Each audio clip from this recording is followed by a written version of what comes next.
All right, Rick Leventhal, live for us in New York. Thank you very much. There is a growing movement called the Truth and Reconciliation Process. It is aimed at monuments and memorials to our founding fathers. So is it time to erase our American history or to learn from both the good and the bad in our past? Because we've got both. Let's discuss with Republican candidate for Congress in Utah, Burgess Owens, and journalist and author Andy Ngo, who's been on the streets of a number of cities seeing this live. Gentlemen, welcome to you both.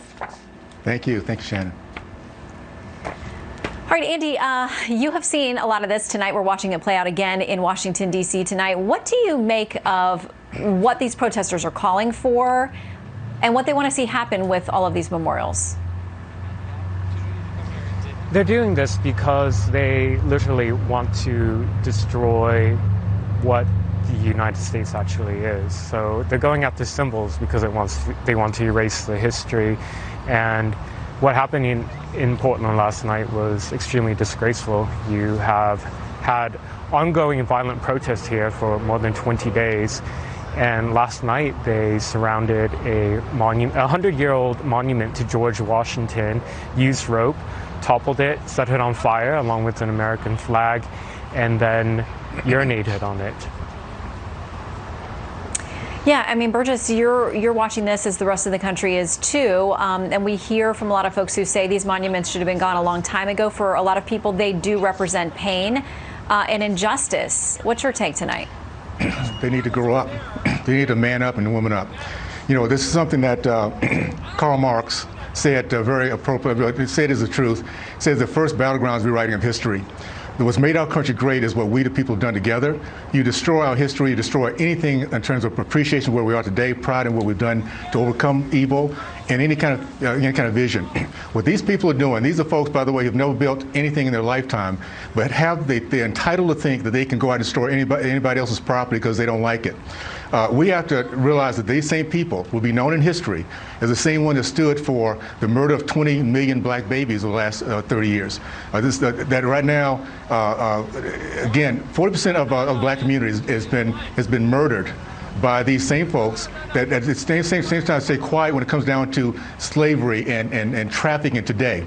So no, history will look back and see that we the people will come out of this because we recognize that evil are those who want us to not respect our country, to respect our flag and our American way, and that's protecting other people's properties, which in this case they don't own any, so they don't mind destroying it.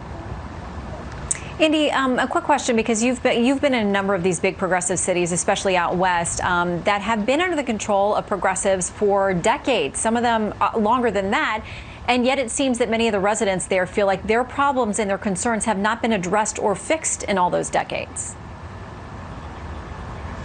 Yes, I spent last week in the so-called autonomous zone in Seattle, and the day after I left, the city actually installed upgrades for it. They actually provided more barricades for this illegal occupation. And I think the problem with the liberal politicians, as good-hearted as they may think they're trying to be, is that they don't seem to recognize that a lot of the impulses that are driving the people to create so-called autonomous zones or destroy property is out of a violent extremist ideology. This is some of the literature that I got from the Seattle Autonomous Zone. It instructs people how to create bombs out of light bulbs, for example. And you see a lot of their actions being put into effect on the ground in Seattle, in Portland. Just this week alone, they actually started an arson attack. They tried to take over the Central Police Precinct.